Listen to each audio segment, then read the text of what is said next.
Bonjour pour cette vidéo lecture. Donc aujourd'hui, je vais vous parler de ma dernière lecture qui s'appelle « Tout ce que vous avez toujours voulu savoir sur le blob sans jamais oser le demander ».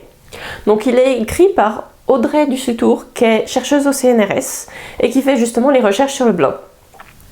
Donc c'est un livre scientifique qui se lit comme un roman. Donc à la base, j'ai choisi ce livre-là parce que mes enfants sont en train de faire un projet de science sur le blob. Donc on a reçu des blobs. Et les deux premiers sont morts assez rapidement.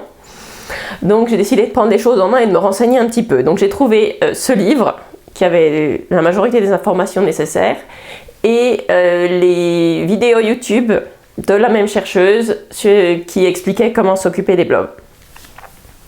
Donc en fait on avait tout faux parce que chez nous il faisait un peu froid pour les blobs, enfin l'espèce de blob qu'on avait. Ils étaient restés un peu trop longtemps dans la gelée parce que les enfants les avaient pas changés assez rapidement alors que normalement il faudrait changer de gelée tous les jours. Et la place en plein soleil sur le plan de travail de la cuisine, c'était pas idéal pour lui non plus. Donc avec toutes les informations qu'on avait, on a pu faire survivre le troisième. Donc je vous mets une photo de à quoi ça ressemble un blob en vrai parce qu'on n'avait pas la moindre idée de ce que c'était avant de commencer les expériences. Donc ce livre à la base cherchait des informations techniques. Mais j'étais très agréablement surprise parce que c'est en fait une biographie de chercheuse où l'autrice elle nous raconte son parcours, ses découvertes et puis tout ce qu'elle a trouvé d'intéressant sur le blob. Donc c'est plein d'humour et ça se lit vraiment très facilement.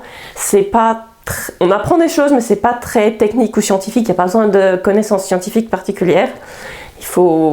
C'est juste expliquer simplement quelque chose d'un peu compliqué, dont on ne comprend toujours pas encore tout. Donc, le blob, c'est tout à fait spécial. C'est ni un animal, ni une plante, ni un champignon. Donc, c'est vraiment à part. C'est un organisme très simple parce qu'il n'a qu'une seule cellule, mais on arrive à lui faire passer des tests que normalement on réserve à des animaux intelligents. Donc, on a fait des expériences pour prouver justement qu'ils étaient intelligents. On a fait un labyrinthe, où je vous montre quelques photos des labyrinthes qu'on a fait avec le blob. On lui a fait choisir sa nourriture, où il peut, quand il a le choix entre plusieurs, il choisit ce qu'il veut manger et il se déplace jusqu'à sa nourriture. Donc ça c'est un truc qui est assez surréaliste, comme le blob se déplace pour aller manger. Donc si vous le nourrissez pas, il peut même sortir de la boîte. Alors c'est pas très rapide, il va mettre plusieurs jours à sortir de sa boîte, mais il se déplace et il peut partir. Donc ça ça inquiétait un peu tout le monde que les blobs ils sortent de la boîte et ils s'en vont, mais on n'en a perdu aucun. Et le truc qui est très rigolo aussi, c'est que ça grandit petit à petit. Donc au début, on a un tout petit blob séché, et puis il grandit, puis au bout d'un moment, on passe à 2 boîtes, 3 boîtes, et au bout de quelques semaines, on a fini avec un tiroir rempli de blobs. Donc les enfants, ils avaient de quoi s'occuper parce que tous les jours, il faut les changer de boîte. Et on en avait une dizaine à la fin.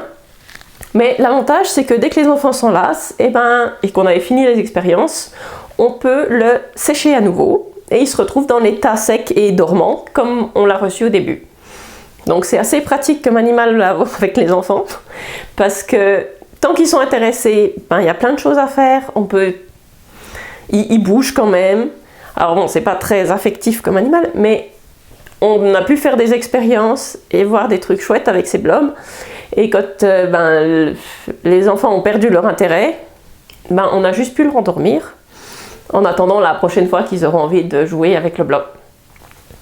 Donc si vous êtes intéressé par les blobs, je vous mets les liens vers les vidéos YouTube de la chercheuse et le livre. Et si vous êtes intéressé par la science, limite science-fiction, c'est une lecture qui est facile et drôle. Donc je vous le conseille vraiment, on apprend plein de choses et on passe un bon moment avec les chercheurs du CNRS. Donc on se retrouve bientôt pour une nouvelle lecture et je vous dis à bientôt.